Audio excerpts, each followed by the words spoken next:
That was such a big part of my mission, the whole immigration idea, and especially since when I started my mission, that was when you have the whole presidential campaign going on between Obama and Mitt Romney, and it was very controversial on both sides, members, non-members, everyone was talking about it. And one of my favorite verses in the Book of Mormon is it's Second Nephi chapter 1 verse 6, where it talks about Lehi. He's explaining to his kids about how this place that we live, the United States, we believe that it's chosen land, it's the land of God, and it's the promised land, and the only people that are brought here are brought by the hand of God.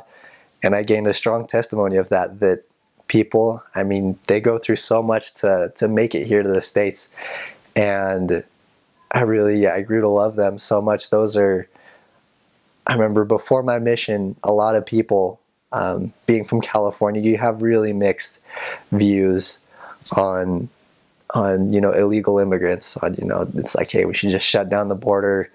We need to stop letting them get in here. But getting to know them and see what their situation was like before and how grateful they are to be here, and the fact that they're happy with where they're at and that they're doing their best to make a living here, and they're still not making that much.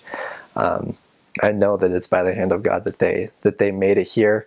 I grew to love them so much. I mean, they're our brothers and sisters, and a lot of people fail to really see that aspect. And a lot of things since I got to serve in East Texas, there was a lot of lower class white culture there as well. And so I really gained a lot of respect for the Hispanic culture because as far as government assistance goes, you have a lot of people that in families, they just give up. I mean, they'll take government assistance, they'll take the church. A lot of people will try and take advantage of the church and our welfare program. We try and help people out so much, but I never saw that in the Hispanic side of things.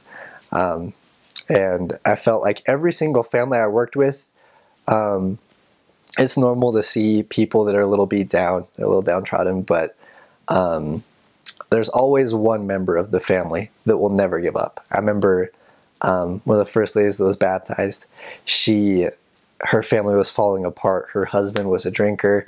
He was always going to something. I mean, he was always out at the bar with his friends. But when she was taught, she found she found the gospel, and she knew what it was worth.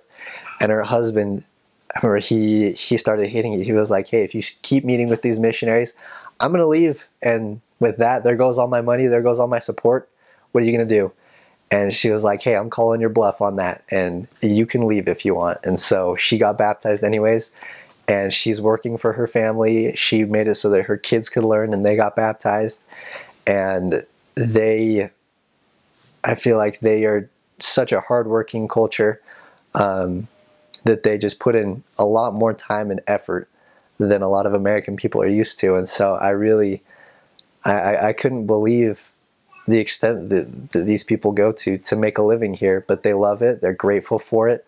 They don't take advantage of other people. I just remember I felt terrible sometimes going into some of these homes, and they would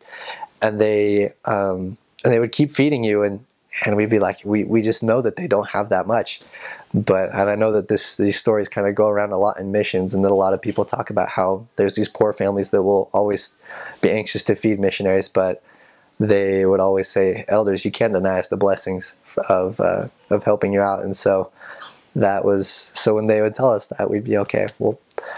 We'll stop complaining here. We'll stop arguing, I guess. And so that's my thoughts on the illegal immigrants. Again, I had some companions that were from a lot of my companions were actually from other places like El Salvador or Mexico, and those were some of the greatest companions I had. They knew, a lot of them were supported by different wards or something like that from back home, and they knew the sacrifices that it took. And I attribute to some of my companions, most of what I learned throughout my mission was from them, and my mission would have not even been half the experience if it wasn't for them. And so I know they didn't take their experience to serve lightly. The members, the Hispanics, they don't take the opportunity to serve in the church lightly. They're very serious about it. They are able to, I feel like they have this this appreciation for everything and this real gift to be able to understand what it's worth. And so I really was able to see a real difference in this whole we take everything for granted as cultures or as people that have grown up in the church, but they really appreciate it. And so I was able to learn a lot from them.